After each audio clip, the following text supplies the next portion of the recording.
Well, hello, everyone. Welcome back to the main stage and welcome to our panelists for this session. I wanted to welcome all of you to the discussion about the documentary film, Not Carol. This session covers the rarest of all maternal mental health disorders or symptoms, postpartum psychosis. It affects less than 0.5% of all women each year. It's also the most dangerous when left untreated. Symptoms can wax and wane or come and go. When symptoms are present, women experience a break in reality. It's like they're living in a dream or a nightmare.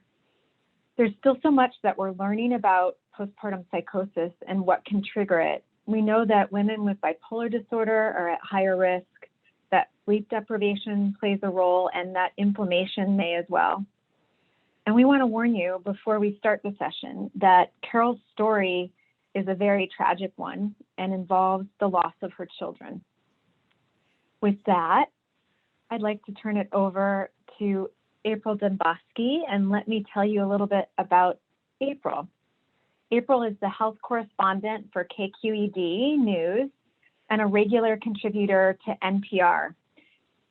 She currently specializes in covering altered states of mind, from postpartum depression or psychosis to methamphetamine-induced psychosis to COVID-related brain fog.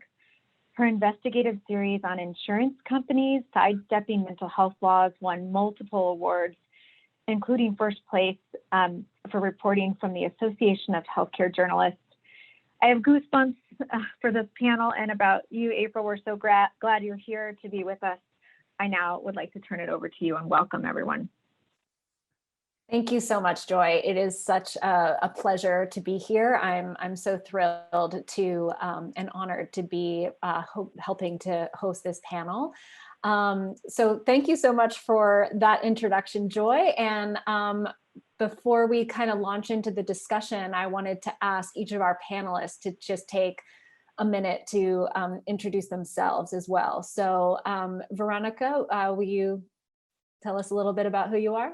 I will. Thank you so much, April, and thank you, Joy, and everyone at 2020 Mom for this beautiful honor to be a part of the forum today and being able to talk about our film, Not Carol. We spent 5 years making the film. We are, documentary filmmakers for many, many years, but this was a story that really caught our attention, and it required a lot of patience, and we're kind of a dedication to the story, really. And that's basically what we do over here at Planet Grande, and what I've been doing for many years, producing and directing in these areas of hard to tell stories. Thank you so much, Veronica. And Diana, will you introduce yourself for us? Yes, of course. I'm thrilled to be here. I'm Diana Barnes. I'm coming to you from Los Angeles, where I have a private practice specializing in women's reproductive mental health. In addition to my private practice for almost the last 20 years, I have been a forensic expert on cases involving the intersection between maternal mental illness and the criminal justice system. I've had approximately 60 cases involving postpartum psychosis and infanticide, pregnancy denial and neonaticide, child abuse causing harm or death to a child, as well as some very interesting cases where actually the baby was not the target, but the baby was actually the catalyst for the events that occurred. When I met Veronica, I had already been retained by defense counsel for the Carol Coronado case as an expert witness. And we are certainly going to be talking a little bit more about that as we go on. Christina, could you introduce yourself for us and the viewers? Yes, absolutely. And I'm so thrilled to be here and grateful to 2020 Mom for this space and for all of you and for what you do. It's certainly a passion of mine. I am a postpartum psychosis survivor, so I represent that voice in this space. And I firmly believe that you can't talk about postpartum psychosis without that. And I also, because I went through that, it changed my passion in life, and to found my own nonprofit, Cherished Mom, to be dedicated to educating and supporting moms and families surrounding maternal mental health. So that's just a little bit about me, and thank you very much. We're so thrilled to have you. And Christina, I would love to just chat with you a little bit more before we, take a look at the first clip of the film. We're going to be looking at watching some clips from the film. But I think, as Joy said, postpartum psychosis is rare. A lot of people haven't heard of it before. And I was wondering if you could share with us what your experience was like. When did you start feeling symptoms, and what were they? Yeah, absolutely. I had undiagnosed postpartum anxiety and depression after both my kiddos. They are now 8 and 6. And I was overly compassionate, slightly over religious leading up to my crisis. And the day that it happened, I was very outside of reality, doing things that normally I wouldn't do. I called and quit my job. I thought Jesus was returning. And it was very fortunate that my husband was home that day, and knew that something was definitely wrong, and called 911. And when they came, I was telling them that I was dying, because I thought I was, telling them to pump on my chest and to intubate me. And so they took me to the ER, where I spent a couple nights, and then got transferred to a general psychiatric unit. And that I spent 2 weeks there and was treated with antipsychotics, antidepressants, and occasional injection to calm me down, and had a 24/7 sitter pretty much the entire time. And I never imagined that would have happened to me. A condition that I wasn't warned about, I didn't know about, that could have taken my life, that could have taken my children's life. And so, yeah. And I mean, you're a nurse by training, and it sounds like this experience really blindsided you. Had you ever learned about postpartum psychosis or other maternal mental health conditions as part of your training? No, absolutely not. I didn't know anything about postpartum psychosis. I knew very little about postpartum depression. And I even followed up with my OBGYN after the fact and told him that I was a registered nurse. I didn't know anything about it. And I was never screened. I didn't have any mental health history. I was completely blindsided. My family was completely blindsided. And his response to me was that was a hell of a way to find out about it. And so, yeah, and it's just not the way that women should be finding out about this condition, which is why I share my story. I'm so glad you are. And, just one last question before we move on to the film. As you describe things, I've talked to other folks who have experienced postpartum psychosis, and their narrative is very interesting, because a lot of their narrative is part of what they remember, but also a lot of what they've been told, because they don't remember. And I'm curious, what was your experience? Did you have a sense to yourself, like something's not right here, or was it something that you came to understand after the fact? That was definitely something I came to understand afterwards, and had to process a lot of after the fact. I had no idea what was going on. And it was a complete break from reality. And like I said, had my husband not have been there to say something is wrong, I don't know what could have happened.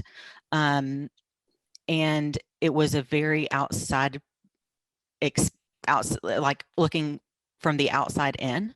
And I don't remember much of that 2-week stay. A lot of what I do remember, I wish I didn't remember.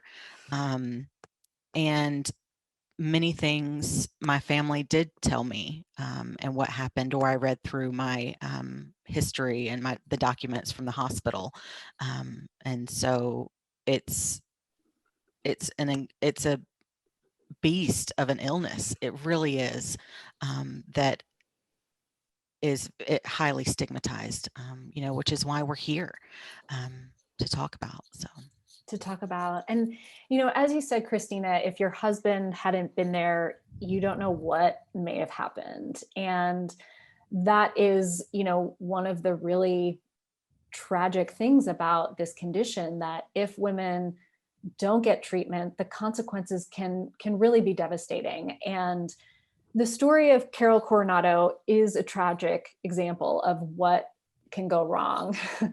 And so we're going to play a few clips from Veronica's film, Not Carol. Let's see the first one to give us an introduction to Carol's story.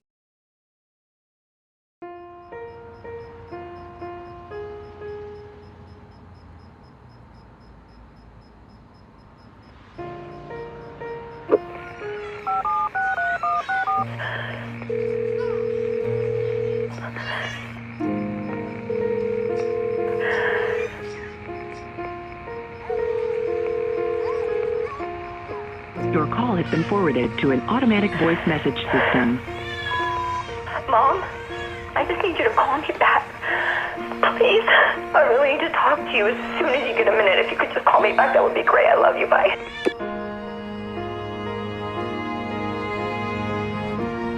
I heard the voicemails that Carol left my mom the morning of May 20th.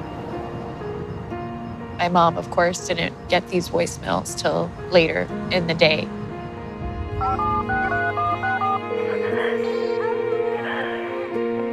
Please. Your call has been forwarded to an automatic voice message system. Mom, I don't know what to do anymore. Mom, I haven't slept. I'm so tired. Mom, I think I really need some help. I'm so scared. Things are so weird over here. Can you call me back? I just need you to call me back. Okay, I love you. Bye.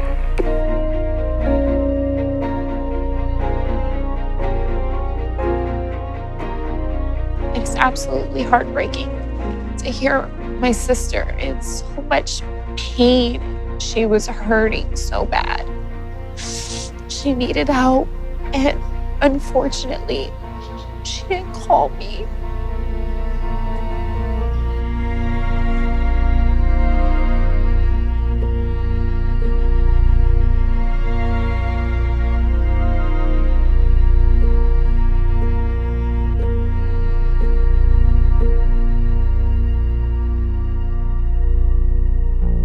When I first heard that Carol harmed her daughters, I knew she was sick.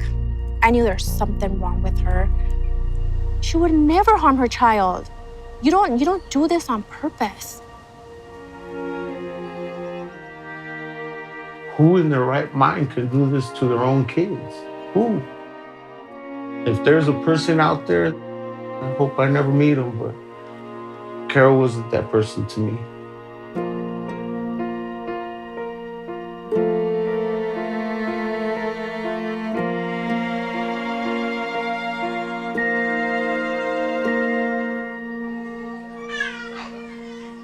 Hi, Yazzie.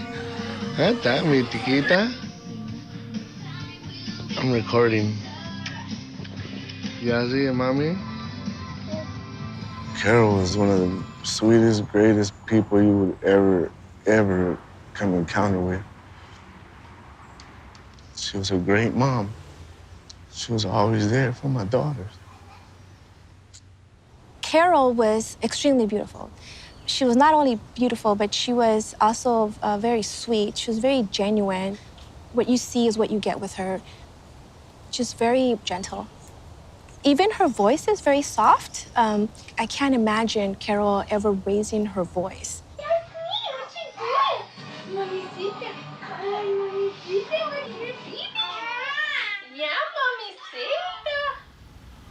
Carol was an amazing mom. She loved her baby girls so much.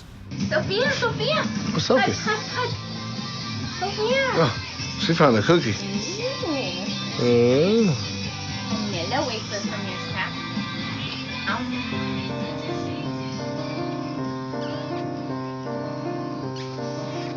She always had either Yazzie or Sophie in her arms, right? So she adored her kiddos.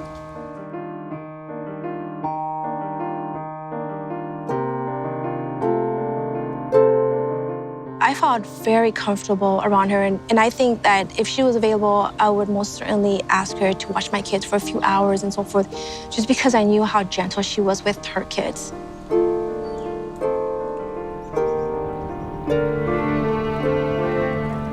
There was times when my son would go out to her house and she would take him out to San Pedro to go see the boats.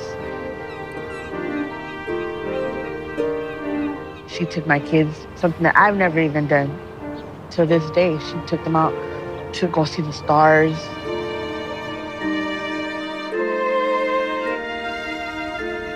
Carol's compassion for others is probably one of the biggest things about her. She loves people. She wants to help. She was in the CCC's, California Conservation Corps. She was in the Army briefly. She got honorably discharged for a problem with her hip. She then moved on to the Naval Reserve. She was very ambitious, always trying to educate herself, reading books, asking a lot of questions. She was very curious about the professional world. I know for sure that she did become a certified X-ray technician, and she was very proud of that. She had goals and ambitions. Eventually, she wanted to run the radiology department. She always got herself into something. School, she was taking online classes. So she was still going to the university while feeding and breastfeeding and changing diapers and caring for the girls. If she was ever feeling anything, any type of depression, or she was feeling sad or even stressed out, I did not sense it. I did not see it. The only thing I saw in her was joy and pride and just happy to be a mom and just happy to have her daughters.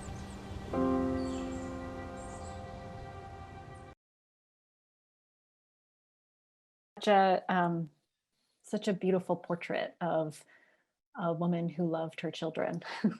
Thank you, Veronica. Diana, go ahead. No, it was very important to show her for who she really is and how much she loved her children and how hard she worked to give them a good life. You know, this is not a bad mother. This is not someone who, you know, doesn't love her children or isn't caring for them. You know, this is a horrible illness that befell her, and you know, but she was, by everyone's account, completely devoted to her children. We get such a comprehensive picture of that, and in your introduction. And Diana, I'd like to ask you, I mean, that last clip that we saw of Carol's friend, you know, saying, I never saw anything wrong with Carol. All I saw was joy. And I'm wondering if you can talk to us, you know, in your experience as an expert, you know, what is it like for the family? Why may they not see or recognize symptoms of postpartum psychosis? Well, before I address that, I just want to echo something that Veronica said, which I think is so important, because in the court system, there is a disconnect between mom and the act. And the court system equates the act with the person. And it's the illness that is the perpetrator here. It was not Carol, it was the illness. And, you know, I often say that we can't know what we don't know, which is why education is so important. Just the way in which we educate families about other kinds of diseases or illnesses, what to look for, whether it's stroke, heart attack, how to examine yourself for breast cancer. We need to be educating families, because if you don't know, if you don't understand, you're not going to see the signs. even Rudy talks about the fact that Carol, upon reflection, he realized that there were things she was doing which were so out of character. But at the moment, right, it doesn't occur that there's something really, really off about this. It just seems like something's weird. Yeah, exactly. And I think that families have a high tolerance for insanity, so to speak. And so behaviors that those of us who understand this and can look immediately and say, oh my gosh, something is terribly wrong here, right? Family member may not recognize. What are some of the ways that it manifests that, you know, if you were informed, that you could say, hey, I think that might be postpartum psychosis? Well, certainly if someone is going without sleep, and I mean not sleeping, you know, up for hours at a time, that's one of the hallmark things you want to be looking at. You want to look at, this is a thought disorder. So you want to look at how disorganized the thinking is of that person. Often, you know, Christina talked about kind of this feeling of being separated, out of body experience. I think it's important for family members also to ask the question, you know, if we don't ask, someone isn't going to tell us, because there's so much stigma about even depression, but that much more stigma about hearing voices or having these beliefs that you may not be in touch with.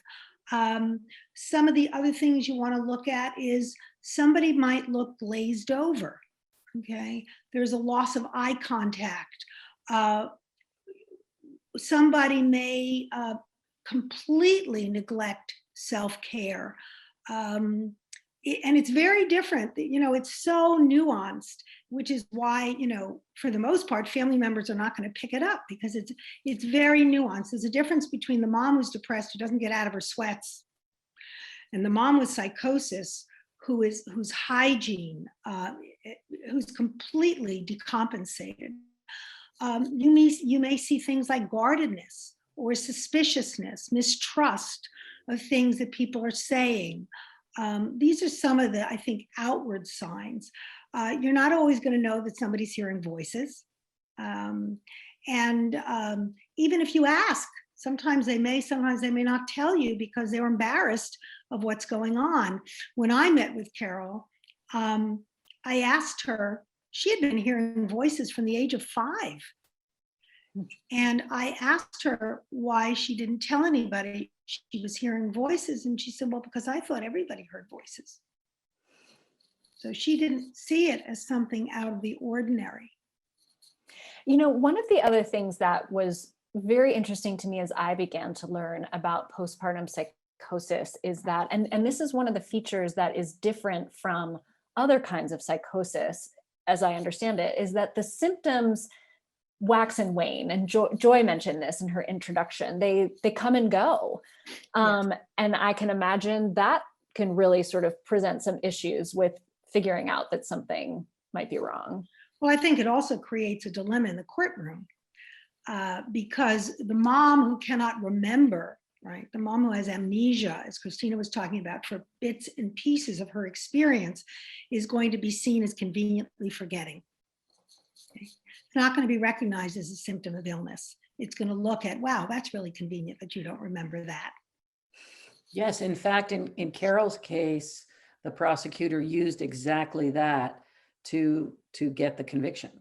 She said, you know, if Carol had awareness from one incident to the other as she went from child to child. So therefore she was aware and she was premeditated and she planned it and she knew exactly what she was doing. And in fact, the opposite was true. She has no memory at all of what happened. Veronica, you know, Diana was saying, like, there's so much stigma. A lot of times we don't ask women. Do you know if Carol was ever asked or screened?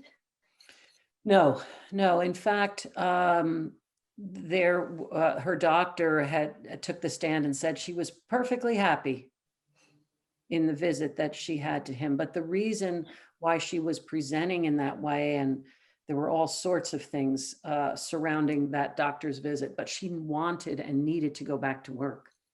So her intention was to show up totally together so that the baby was very young, and she wanted to go back to work. She needed to. They were, it was very tough financial straits that they were in.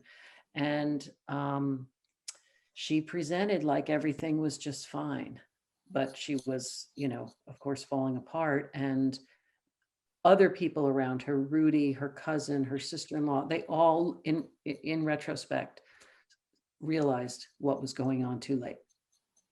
And I think her sleep deprivation, I just want to interject for a moment that her sleep deprivation, I think, was a big risk factor here, because one of the things that she told me was that, day was turning into night, was turning into day. She was literally standing up and falling asleep.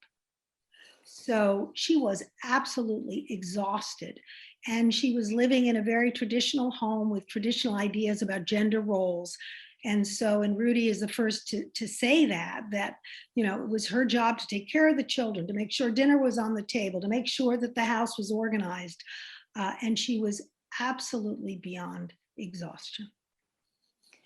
Christina, I'm wondering, first I want to mention actually that thanks to the work of 2020 Mom, it is now mandatory in California for OBGYNs to screen women for postpartum mental illness, a law that, was not in place when Carol was sick. And Christina, I wanted to ask you, your family did recognize that something was wrong and they took you to the hospital. And I'm curious, did you feel like the healthcare system was equipped to care for you as a new mom?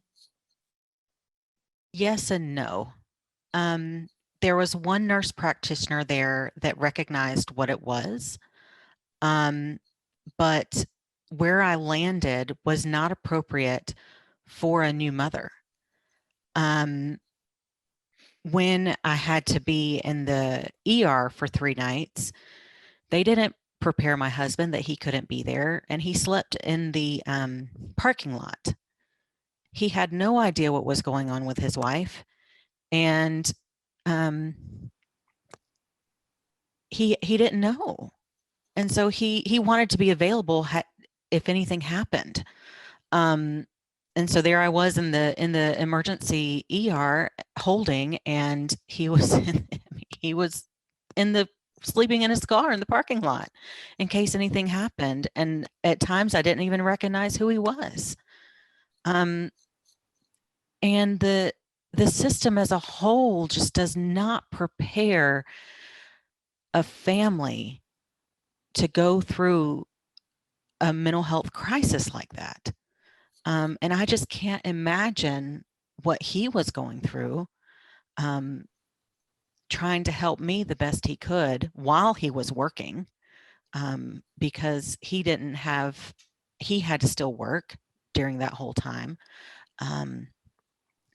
And so yes and no, because of I think some of the education that nurse practitioner had, but no, because that was not an appropriate place for a new mom to be. Yeah. For women like Carol, whose symptoms will go unrecognized by the healthcare system and who face the kind of tragedy that she did, they then have to face the legal system. And, you've touched on this a little bit, Diana, but let's watch the next clip from the film, Not Carol, to kind of get more of an idea of some of the challenges that women face in the courts.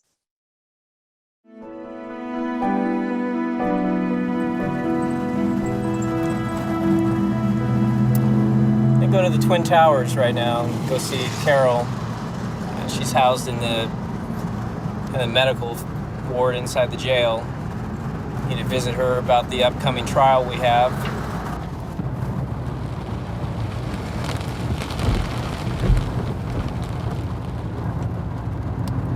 I'm looking for the right result, which I believe and our experts believe is that she's not guilty by reason of insanity. Yes, the act was done. I don't think there's a real question as to who did the act. We're not really arguing that. The argument comes down to what was her state of mind at the time of this incident. You know, everyone agrees that there's something going on with Carol. Something was going on at the time of this incident. You know, she wasn't herself. The prosecutor, Ms. Spears, and her team of police officers that are working on this case are very set on convicting her of first-degree murder. But what keeps me going is knowing that Carol wouldn't have done this. You know, knowing her as a person and knowing more and more about postpartum psychosis keeps me going. It keeps me doing everything I can for the right result for her.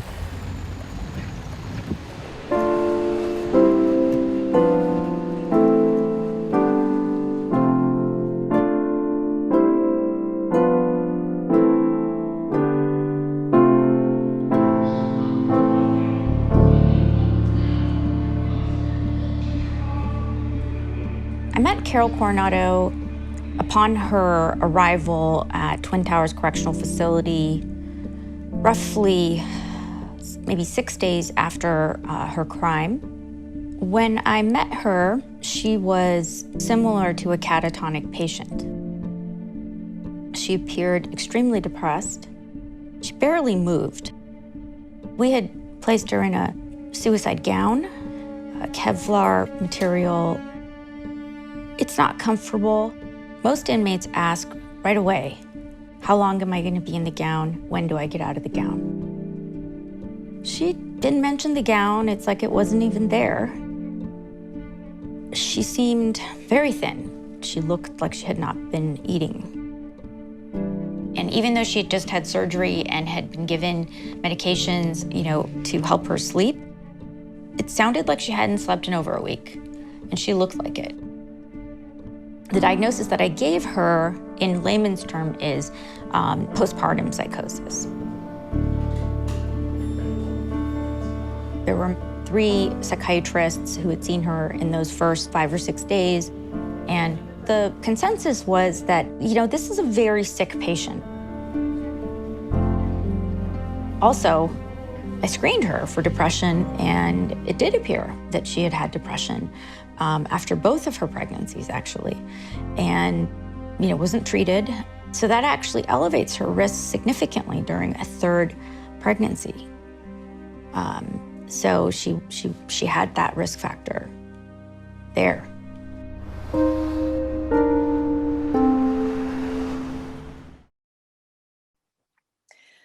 So Veronica, can you fill us in? What happened to Carol? What was the verdict in her case?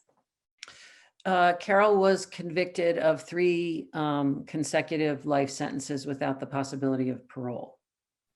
So there were appeals that happened at the state level. The California Supreme Court turned it down. At the moment, there really isn't any avenue open for her to have anyone look at her case again.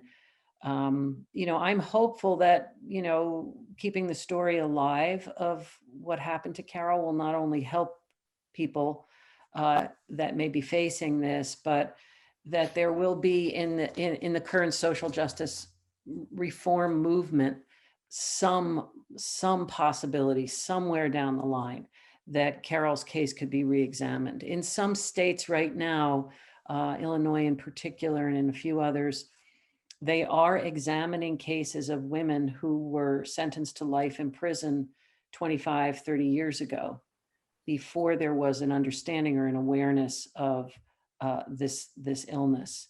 And they may be able to, the goal and the hope is that they'll be able to turn some of those cases around and set precedent for looking at these cases again. Carol is, you know, doing okay. I had a card from her recently, and, you know, it's very tough in COVID, of course, because no one can visit anybody in the prisons. And here in California, the women are all sent to the same prison in Chowchilla, which is in the middle of the state, and very hard for family members to get there. You have to go and drive hours and hours and then stay overnight. And maybe get in on a Saturday, and it's very tough for her to have any regular visits and communication with her family. And on a number of occasions in the last few years where she has not been well, she has been returned to the psychiatric prison in the Los Angeles area for, as she was maybe a danger to herself. Diana, as we saw in the clip, so many of these cases come down to an insanity defense. But one of the things that's shocking, the judge in Carol's case, even acknowledged that she had mental health problems, and he just kind of set them aside to, sentence her to life in prison. And it's, digging into this, the way that the courts define insanity just has so little to do with how clinicians like yourself would define mental illness. And I'm wondering, can you explain the disconnect here? Well, there is a tremendous disconnect, and that's the difficulty in proving insanity, because what the criminal justice system says is there's a law called McNaughton, which is actually an 1843 law that we are still using. And if you want to talk about insanity, that's pretty insane. And that law says that you did not know that what you were doing was wrong. Mental health says if there's a break with reality, okay, you're operating with a different set of rules in your mind, okay, and even the insane mom can have a logic, right? There's a thought process that goes on and a logic to her thinking, but the court says no, no, no. If she knew what she was doing was wrong, then she's guilty. But you can know, even societally, you might know that what you were doing was wrong, but feel morally compelled, okay, to do this. In Carol's case, she was acutely psychotic. And, every case that I have touches me in some way. But this case really has broken my heart because it was so clear. Every doctor who saw her before she even got to the Twin Towers diagnosed her with either postpartum psychosis, schizophrenia, major depressive disorder with psychotic features. Everybody recognized it. And because the court system is working with such an antiquated understanding of mental health issues, she's spending the rest of her life, in prison behind bars. And these cases all have their own context. This was 3 murders. This was not 1 baby, this was 3. So LA County prosecutors looked at this as a triple homicide. Right. And they were not going to back down. There were 35, 40 people from the prosecutor's office sitting in the courtroom the day that the verdict came down, cheering.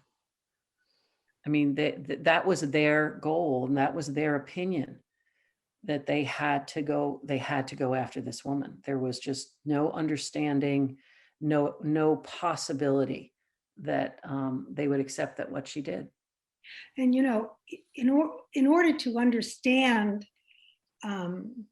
the irrational thinking, right, of the insane mind, we have to step out of our ordinary way of thinking about things and be able to step into the extraordinary mind of a woman who is insane, right? And that is very difficult to do. And once we do it, it makes perfect sense why she was thinking the way she was, why she did what she did, okay? But our criminal justice system is just so compromised in that way. They just do not understand the mental health consequences here. And one thing that just what made it so fascinating to be in the courtroom is that the prosecutor was 9 months pregnant. So this very pregnant, powerful woman is prosecuting this woman with no power and no voice, and it was a really interesting thing to see. Not that they were pitted against one another, but women get pregnant and things happen to them, and they're in all walks of life, and no one is immune to this. And that was something really, that really stood out to me as well. I was, you were there in real time in the courtroom. I read the transcript from Carol's case, after the fact. And it was so interesting how, we're both storytellers, for as our profession. And it was so interesting to see how the prosecutor was as well. She just wove a completely different narrative about Carol's life. And, as you were saying, Diana, because Carol couldn't remember, then the prosecutor could just kind of fill in the blanks herself, with her own theory. And it was really powerful. Veronica, you also interviewed another woman, a woman who had a successful insanity defense. And I'm familiar with her case too. And I think what sort of stands out about it is that it fits the definition of the insanity defense so perfectly. And it's just sort of a sign of how it has to be perfect, 100% perfect for it to work. Could you just kind of tell us a little bit about her story? Yeah, that's the story of Angela Burling, who appears very briefly in the film. But like your experience, Christina, Angela's husband understood what was going on. And when the incident happened, and Angela drowned her little boy, her baby, her husband said to the ambulance and the police officers, the law enforcement that were there, he said, do not take her to jail, take her to a hospital. And that was the different path for her.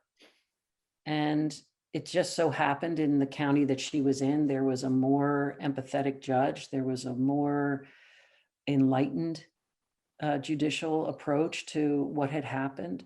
She was also had resources. She was also an upper class woman. There are a lot of financial issues in and around anytime anybody goes to court. We all know that, if you can't get any resources and anybody to help. But the thing with Angela is that the state of California then took her into a program where she remained for 17 years in the program, where they watched her, monitored her, helped her, but she never served a day in jail.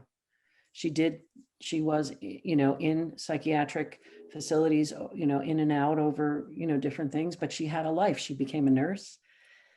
She studied this area. She had another family. Her life went on. I mean, she struggles, but she has, like you, Christina, she's really become an advocate for what happened to her. But that was the moment when her husband said, take her to the hospital.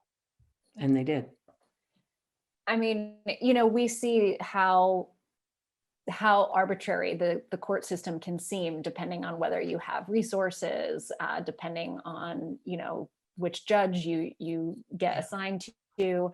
Diana, what do you think needs to change in the way we handle our legal system, in the way our legal system handles these cases? We need to understand that, postpartum psychosis is an illness, that it is the perpetrator of these crimes. Thank goodness the law is changing in some regards so that at least in Illinois and beginning in some other states as well, recognition that if a woman is, has postpartum psychosis, then that is used as a mitigator in sentencing. And, we are so far behind in the United States because in other countries, there are what we call infanticide laws. And it is understood that if a woman commits a crime against her child within the first year after giving birth, it is presumed that she was mentally ill. And it is rare for these women to be incarcerated. They either receive probation or they receive, mental health services. And we are very way behind in this country, very way behind. At the time we were making the film, there was only one facility in the United States where a mother and a child could go together to receive care, one in the entire country. And in France, there were 35 such facilities. So we're so behind in caring for moms with, these challenges. And, I just wanted to say that it's interesting that usually, people are, women are on suicide watch. I mean, that's pretty common. Put women on suicide watch after something like this occurs, and they're in a safety gown. I saw Carol 3 different times over a period of a year, and each time she was in the safety gown. Generally, women are out of that safety gown within at least, a week to 2 weeks. Over a course of a year, she was still in that gown. So Veronica, you have one more clip for us. Will you just tell us a little bit about what we're going to see in this last clip from your film? Thank you. Yes, this is a glimpse into Rudy, Carol's husband, Rudy Coronado, and what his experience was and what's happened to him as a result of the terrible tragedy that happened. Let's take a look.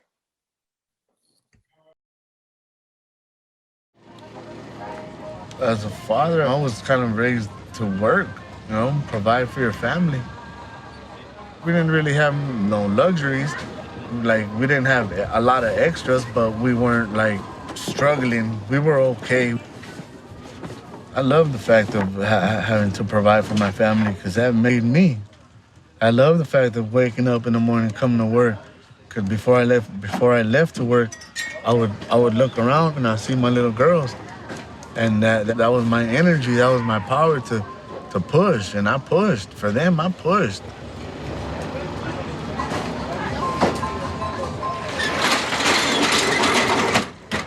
It's hard for parents with one child, let alone 2, and then 3, and then back to back.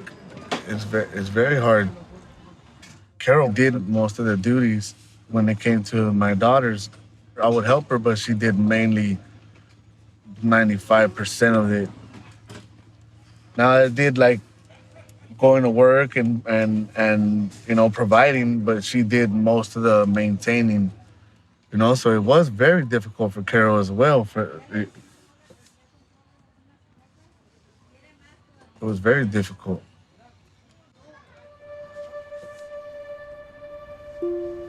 Carol's babies were very close together. Sophia and Yazzie were 14 months apart, and Yazzie and Xenia were only 13 months apart. Shortly after they got engaged, she found out she was pregnant, and she was so excited about it. She'd send pictures and tell me when her doctor's appointments were, and, oh, we get to go see the baby today. She was always super excited about it.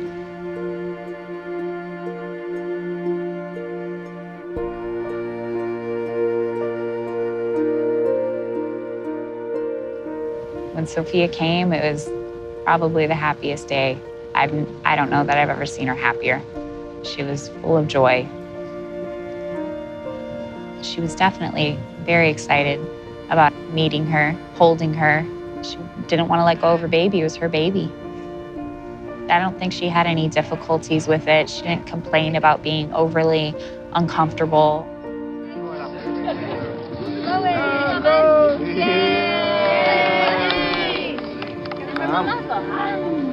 Big bite, big bite. Big bite, big bite. We're not gonna put I don't know that she was necessarily ready to have more babies. I don't necessarily think any of them were planned. I think they were kind of more surprises, welcome surprises.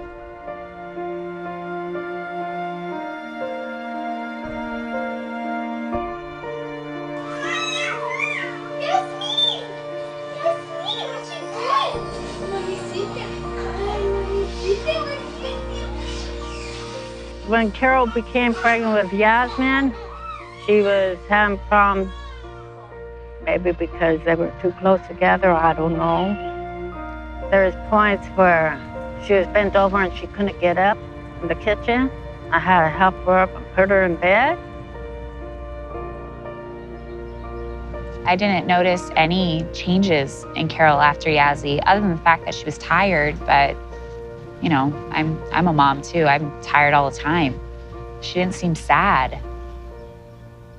I mean, I know that she was very, very stressed because the kids were so close in age. My kids are 2 years apart, so I understood what she was going through when you have little kids.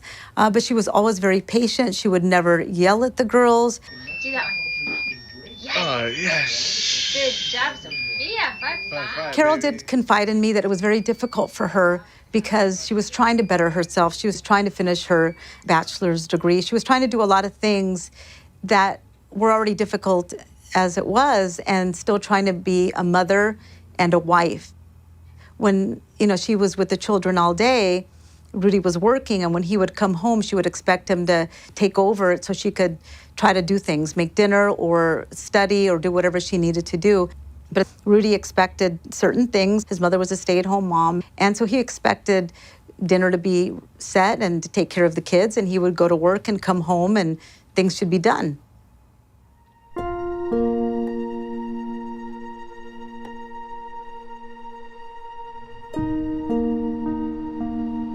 When Carol was pregnant with Xenia, we went to a baby shower, and she was probably like 7 months or so, and she couldn't walk. And so then I looked at her, and then I said, "Are you okay?" And then she says, "Yeah." She's like, "I get a lot of pain," and she's like, "It happened with my second pregnancy, and I don't know what it is." But it's like I can't, like almost like she was crippled because she was limping and she couldn't walk straight. Carol was feeling a lot of pressures after the third baby. When Xenia came into the picture, she just was tired, more tired and hungry, she would say all the time. "Mom, I'm tired, I'm hungry." Xenia was real hard on her. And then she fell into like a depression. When we had Xenia, we argued a little more than usual. Taking care of a newborn child and you know, the lack of sleep, the lack of rest. And plus it's the third child, it's not the first or the second, so it's a lot more intense. I was nervous for her. I was nervous about Xenia coming so quickly after Yazzie. I mean, that's stressful on anybody. Rudy didn't help too much, so I was really hoping that would change after Xenia so she could at least get a little bit more sleep than she was getting. Sometimes we'd go over there and help him out and talk to him and tell him, "Hey, you have to help your wife. You have to be a team player. It's okay for a man to wash a dish. It's okay for a man to change a diaper." She seemed to get more angry maybe towards Rudy. Like she would describe, he would get upset with her when the babies woke him up in the middle of the night. So she had to be on constant baby duty, which made her more tired. As I do look back at the whole situation, I wish I would have done more to help her, to relieve her of duties.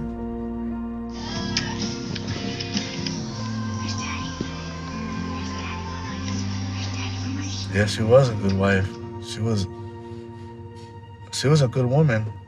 She was a good woman. She was always attentive of everything.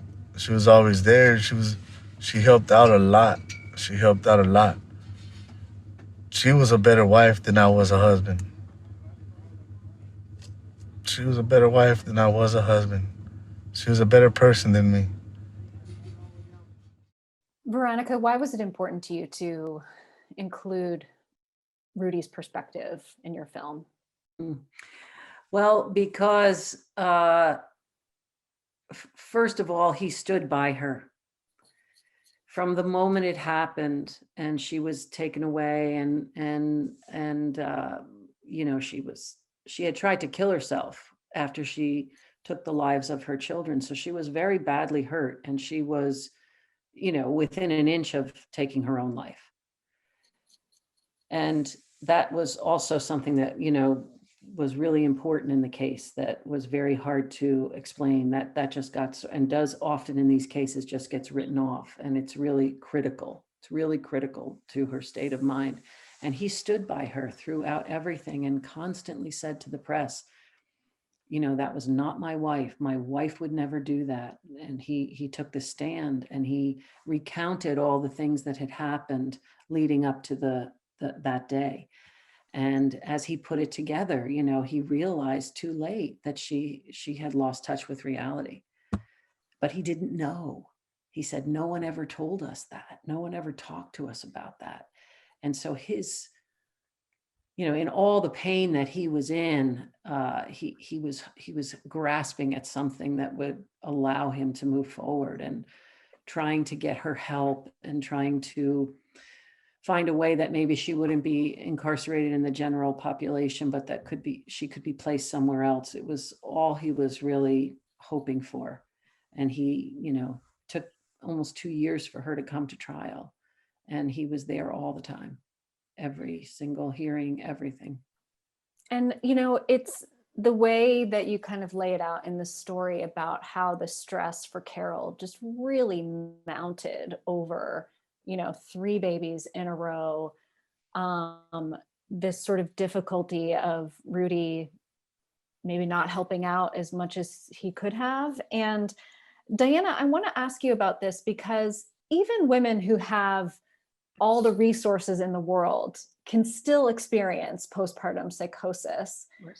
And yet it sounds like maybe some of these social issues, is it fair to call them a risk factor? Or how do we kind of balance, some of these social difficulties with the actual chemical nature of the disease?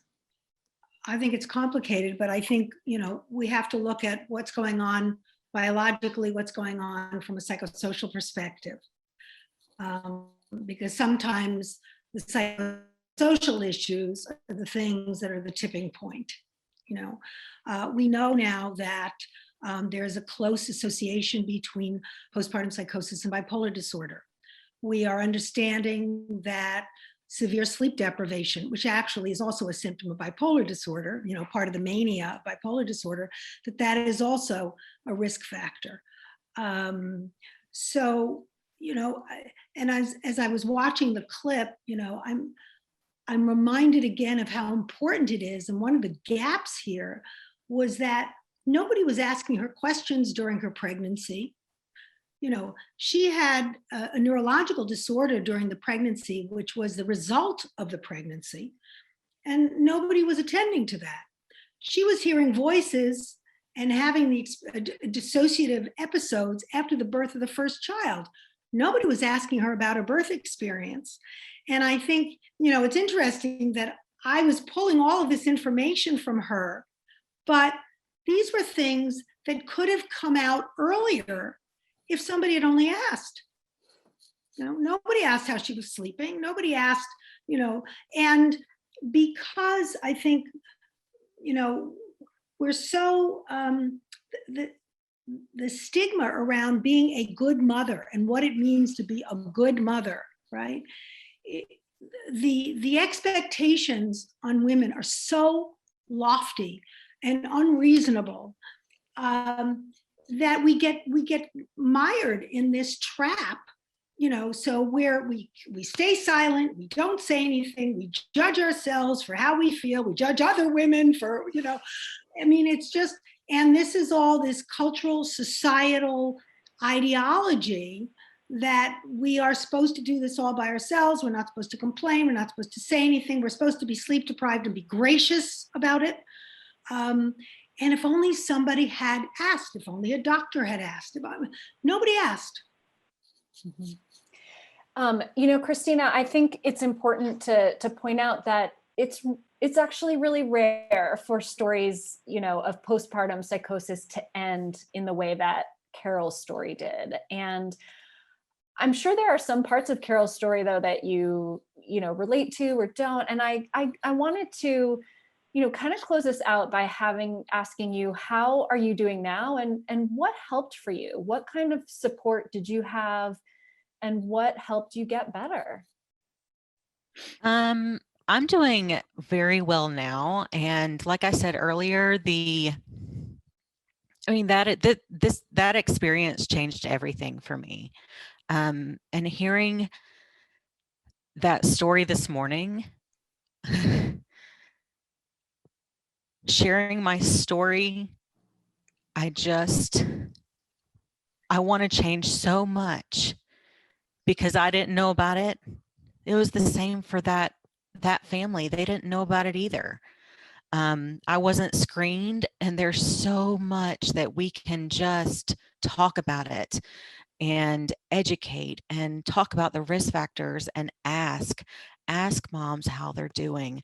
And if they say fine, just ask again. If not, then tomorrow. But what helped me, the support of my family and non-judgmental support, because there is a difference.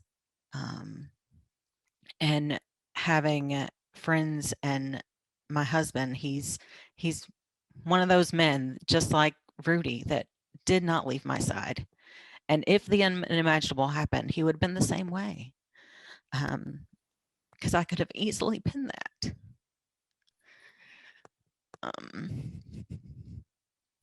So yeah, but we're doing very well today. And I think it's important to have these conversations and to fight for the moms that can't fight for themselves, that have lost their voice because of various reasons, and